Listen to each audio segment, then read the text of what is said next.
Hello, good day mga boss. Chair ulit ng DIY ko Rips. So ngayon, may papakita lang ako sa inyong item. Yan. So ito is OEM switch. Yan. In-order ko lang to sa Shopee. So currently, ang nakakabit kasi dun sa NMAX ko is Honeywell. Yan. So yung Honeywell, lalo na kung copy lang, kagaya nung sa akin, alam nyo naman yan, pagka tag-ulan, sure yan, maglolo ko yan. Kasi pagka nababasahin, ang bilis niyang magkaroon ng loose contact. So, dahil tag-ulan ngayon, papalitan na natin siya. Yan. So, ito is OEM switch. Yan. So, pagka nag-search kayo sa Shopee ng OEM switch, yan. Madalas ito yung lalabas. Yan. So, ito is left and right na. Ito yung sa ating right switch. Ito yung sa left switch. Yung right switch ko sana, ayoko sanang palitan kasi original yon na TFX na switch. Original yon. So, kaso nga lang, yung sa TFX switch kasi, starter lang yun at saka kill switch. Kulang tayo ngayon sa pindutan. Bagay yung TSF switch at saka Honeywell.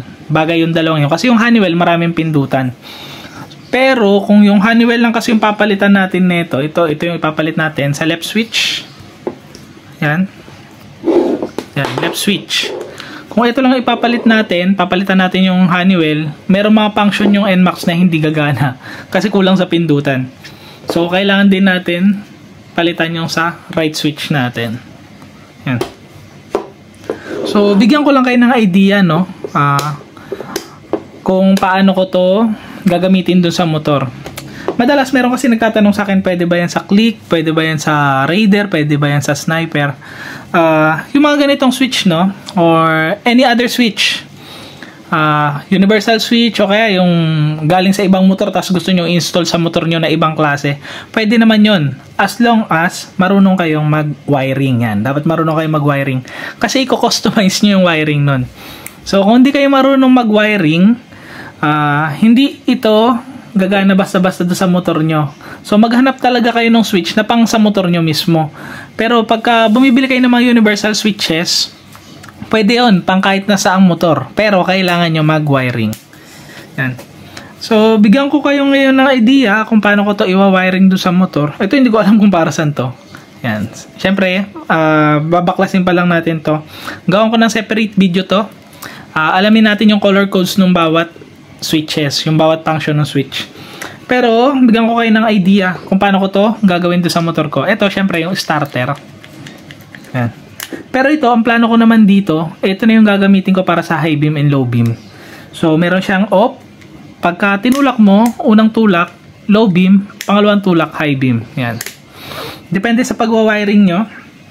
So, ako, ang gagawin ko sa kanya, naka-off, unang tulak, low beam, pangalawang tulak, sabay na yung low and high. So, pwede yun, no? Depende sa nagwa-wiring. Pero, yung ibang hindi pa ganun kagaling sa pagwa-wiring, isa-isang function lang.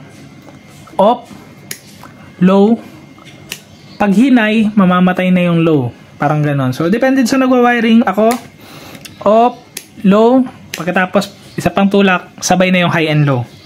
Tapos ito, gagamitin ko sa kill switch. Yan. Tapos ito, busina. Yan. Signal. So, yung signal niya, medyo okay pa. Hindi naman ganun kaganit.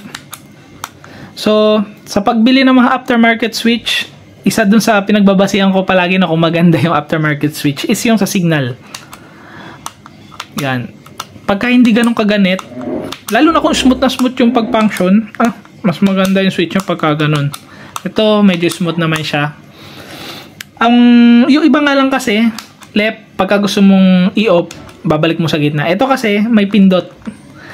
Ganito yung mga switch na medyo sensitive. So, ito maganda to. Yung sa Honeywell kasi, hindi maganda yun eh. Kumbaga, left, pagka gusto mong patayin, babalik mo muna siya sa gitna. Wala siya nung pindot na function. Ayan. Kadalasan sa aftermarket kasi, pagka yung bibili nyo may pindot na function, pagka mumurahin, pangit maganit. Pero ito okay siya. Ito gagamitin ko sa hazard. Ito gagamitin ko to, hindi to sa high and low. Kasi ito na yung gagamitin ko sa high and low eh. Ito gagamitin ko to sa start and stop. Tapos, ito, pwede nyo tong gamitin doon sa menu. Yan, to. Pero gagawin ko tong pass light na lang. So, saan mapupunta ngayon yung menu switch ko? Kulang eh. Kulang sa pindutan. Pinaplano ko kasing ilipat na yung menu switch. So, ibang pindutan na siya. Nandun na siya, nakakabit na siya sa inner fairings ng motor. Doon ko siya planong ilagay. So, ito, pass light. Pero, depende doon sa gusto nyo, no? Kung gusto nyo, ito yung gamitin yung menu switch, pwede naman.